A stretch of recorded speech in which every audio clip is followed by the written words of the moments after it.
ষাটের দশকে বেরিয়েছিল বাংলা গদ্যরীতি, সেখান থেকে একটি অংশ। বাংলা বানান, বাংলা শব্দের ব্যবহারের উপরে একটা সংস্কার প্রস্তাব এসেছিল এবং সেটার বিরুদ্ধে অনেক বুদ্ধিজীবী বক্তব্য দিয়েছিলেন, আমার বাবা সহ।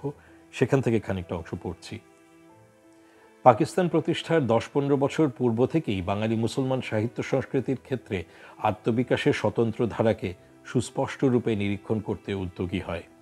একাধিক স্বতন্ত্রপন্থী সাংবাদিক সংস্কৃতিসেবী মুসলিম চিন্তাবিদ তাদের প্রবন্ধে, ভাষণে এই অভিমত ব্যক্ত করেন যে বাংলা ভাষার প্রচলিত প্রকাশরীতি হিন্দু ভাবাদর্শের দ্বারা নিয়ন্ত্রিত এবং সংস্কৃত ভাবাদর্শের দ্বারা শৃঙ্খলিত। তাদের মতে হিন্দু ঐতিহ্যাশ্রয়ী এই বাংলা ভাষা সংস্কৃত পণ্ডিতগণের সুপরিকল্পিত প্রয়াসের ফলে এতদূর জটিলতা প্রাপ্ত হয়েছে যে এখন তা মুসলিম জনসাধারণের নিকট যেরূপ দুর্বোধ্য তেমনি দুরুচ্চার্য। যদিও পাকিস্তান পূর্ব যুগের মনস্বী মুসলমান লেখকগণ প্রায় সকলেই এই ভাষার অনুশীলনে অভ্যস্ত ছিলেন, তথাপি মুসলিম পুনর্জাগরণের বঙ্গদেশীয় নবীন প্রতিনিধিগণ পরিবর্তিত রাজনৈতিক সাংস্কৃতিক পটভূমিতে পুরাতন ভাষার আমূল সংস্কার সাধনের জন্য আহ্বান জানাতে কুণ্ঠিত হলেন না। বাংলা গদ্যের প্রাক পাকিস্তানি আধুনিক পর্বে মুসলিম গণমানসে যে তিনজন কথাসাহিত্যিক সর্বাধিক আলোড়ন ও উদ্দীপনার সৃষ্টি করেন তারা হলেন মীর মোশাররফ হোসেন, মোহাম্মদ নজিবুর রহমান সাহিত্যরত্ন এবং ইসমাইল হোসেন সিরাজি। এরা তিনজনই বিদ্যাসাগর, টেকচাঁদ, বঙ্কিম প্রদর্শিত পথেই বাংলা গদ্যে সরসতা ও ওজস্বিতা সম্পাদনে সিদ্ধহস্ত ছিলেন। মনির চৌধুরী আরও লিখছেন, বিংশ শতাব্দীর চতুর্থ-পঞ্চম দশকে হিন্দু ঐতিহ্যাশ্রয়ী সংস্কৃতনাশ্রয়ী যে বাংলা গদ্যরীতির বিরুদ্ধে জিহাদ ঘোষিত হয় তাকে প্রকাশ্যে বিদ্যাসাগরী ও বঙ্কিমী নামে চিহ্নিত করা হলেও প্রকারান্তরে সে বিরুদ্ধচারণ মোশাররফ হোসেন, নজিবুর রহমান, ইসমাইল হোসেন সিরাজি অনুসৃত গদ্যরীতিকেও নাকচ করার ইশারা বহন করে। ইসলামী আদর্শে উদ্বুদ্ধ হয়ে এই পর্যায়ের সংস্কারকগণ মূলত বাংলা রচনা শব্দভাণ্ডার নিয়েই আলোচনা করেছেন।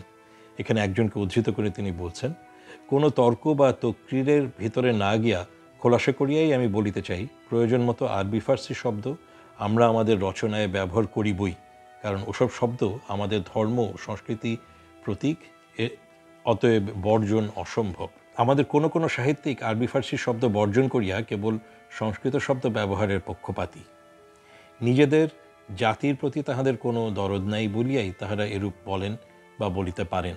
আমাদের জাতীয় আদর্শের মাপকাঠিতে তাহাদের এ চেষ্টা অধম আখ্যা পাওয়ার উপযুক্ত। এরপরে যে অংশটা একটুখানি বলা উচিত সেটুকুর মধ্যে যাচ্ছি। কেবল শব্দভাণ্ডার নয়, বাংলা বাকভঙ্গির ইসলামীকরণ কী প্রক্রিয়া সাধিত হইবে কবি মঈনুদ্দিন তার এক খসড়া নির্দেশনামা পর্যন্ত প্রস্তুত করে দেন। তিনি সুপারিশ করেন যে পাকিস্তানি বাংলা গদ্যে দাতাকর্ণের বদলে লেখা উচিত দাতা হাতেম, বিদ্যা দিগগজের বদলে এলেমের জাহাজ, সতী সাবিত্রীর বদলে সতী রহিমা, অতি সন্ন্যাসীতে গাজন নষ্টের বদলে অনেক পীরে মোজেজা নষ্ট, ইস্তক জুতো সেলাই নাগাদ চণ্ডীপাঠের বদলে জুতো সেলাই থেকে টুপি সেলাই তক, বাণিজ্যে বসতি লক্ষ্মীর বদলে তেজারতে বুলন্দ নসিব, বাঘের মাসির বদলে বাঘের খালা ইত্যাদি। এখানে তারপরে তিনি যে উদাহরণটি দিচ্ছেন, বিশেষ করে এই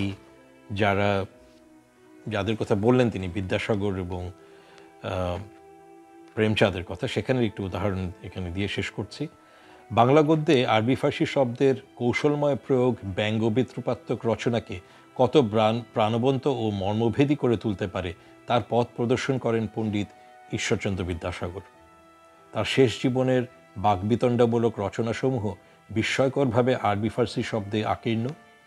কস্যচিৎ ভাইপোষ্য ছদ্মনামে রচিত অতি অল্প হইল এবং আবার অতি অল্প হইল পুস্তিকাদ্বয় থেকে নিম্নে কয়েকটি বাক্যাংশ ও শব্দ সংকলিত করা হলো। চালাকি করিয়া বই লিখিয়া বাহাদুরি দেখাইতে না গেলে এ ফ্যাসাদ ঘটিত না। আমি তার উপযুক্ত ভাইপো বটে, কিন্তু তার মতো বেহুদা পণ্ডিত নই। খুড়োর লেখা দেখিয়া বোধ হইল বাবাজি যত জারি করেন লেখাপড়ায় তত দখল নাই।